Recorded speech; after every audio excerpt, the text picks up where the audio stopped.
siasa ni moko kuom rowere duond bura mar ODM ma ong'ere kaka ODM Youth League e kaunti ma Migori opwoyo tend duond burano kuom dewo tend rowere ka giwacho ni yiero mar seneta ma Migori Eddie Oketch kaka jalup jaleg kweth manok e od bura mar Senate bang' golo Edwin Sifuna en ranyisi ni ODM dewo tend rowere.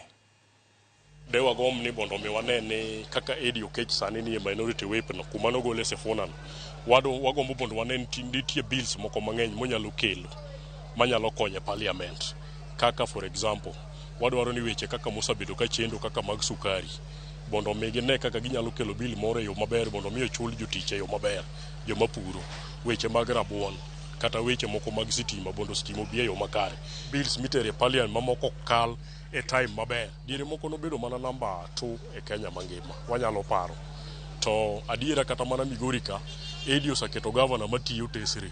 Eddie pod en ng'ama tin mana kaka Sifuna ne pod ng'ama tin. Wich ma en go en wich malew. Wakwayo party marwa mar ODM.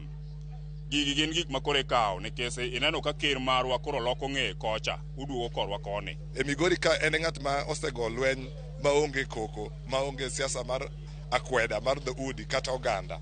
Omiyo wan jo Migori wamor kuom yiero mar Eddie Oketch. Wang'eyo ni odhi tiyo tich maber, odhi riwo oganda. Mokwongo akawo thuolo makende mondo a congratulate Eddie kuom yudo kom manyien manyo ongego.